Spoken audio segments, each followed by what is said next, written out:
So what's sitting here on the table are 3 separate unlock games. You may have heard of unlock mystery adventures or unlock escape adventures. It's kind of, they differentiate between the type of adventures you're about to embark on these cards. You may have also heard of Exit the Game, and this is kind of a very similar idea to Exit. This is a game of riddles, meaning that generally you can only play this game once before you kind of learn all of the riddles. But it's nice because this is a $15 adventure that you actually can purchase for, easily play with like 4 people. And it's fun because there's a lot of different stuff that you can look into, kind of like a classic escape room. In fact, it comes with the same tutorial cards that look like this in every single box so that you can kind of learn how the game functions. And the main function is that you will find essentially a lockbox and a key, kind of like this, and it'll have a red symbol of a puzzle piece with like a I guess you could call it a female end, and a key has like a puzzle piece with like a male end so that they interlock, and then you add the numbers up in the corners, 35 and 11, to get 46, and then you find card number 46 in here to have the unlocked cabinet. That's kind of the basic idea of the entire thing. However, there's another element, and it's the app. Here's my phone, and you would open the app and choose your specific adventure, and you can see that there are a lot of different adventures here. So, in this particular system, it is app-fed. The Exit game is not app-fed, and I'm starting to wonder why we, as board gamers, seem to have a bit of an issue with app-led games. I know I have some sort of trepidation in going into an app-led game, like even XCOM by Fantasy Flight. XCOM, the board game, has an app that is essentially glorified timer, but it adds a ton of theme, and I kind of like it.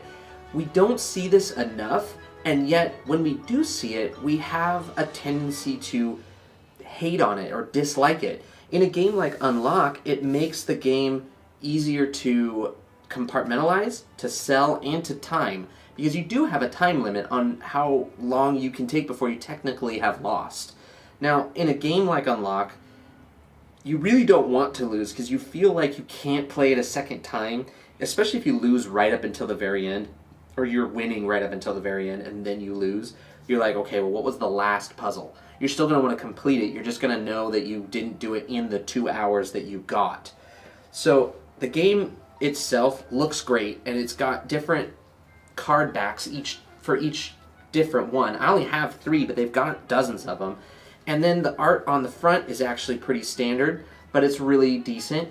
And each one has sort of just clues for the next thing. So like, this is a lockbox that has 4 buttons on it, and you're going to have to figure out which buttons to hit. And at some point you're going to find a 4-digit code and hopefully turn that in. And the way you do that is going into the app.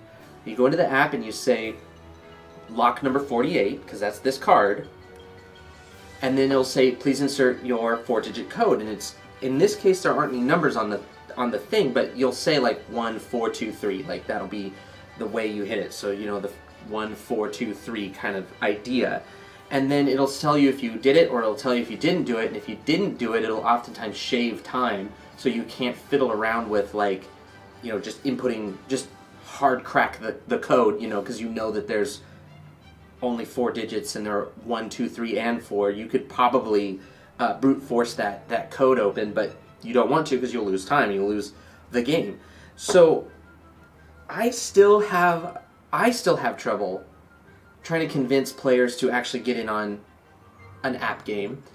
I have trepidation in purchasing a game that is led by an app, and yet the whole system feels really clean. It feels really good, and I enjoy playing it. I like playing these with my wife and my close friends the most because we argue less and we have just a more fun time doing this. Furthermore, having the app is actually really nice for just going into it every once in a while and seeing that, oh, there's like a Western themed one, I should probably look that up.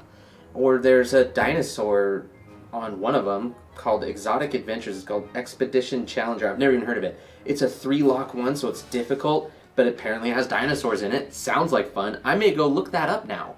That might be something that I want to go fine. So not only is it a great marketing app or a great marketing tool, but the game itself feels really good. So what do you guys think? Do you think that app-led games are a problem or a boon? Because personally, I really like the idea. They just have to be done right. They can't cost an arm and a leg, obviously. And like an app and a board game can't be separate costs. They have to work properly. They have to work really well together. But there's so much potential there, and yet we've been floundering for the past like 5 to 8 years on how to get a good app to work with a good game. And I don't know. What do you guys think? If you like what you saw today and you want to see more, feel free to like, share, subscribe, and hit the bell icon if you're on YouTube. Hit your screen if you're on IGTV, and follow us. You'll follow more of us on IGTV. If you follow us, you'll follow all the IG stuff. Yeah, that's about it. Time to shoot another one.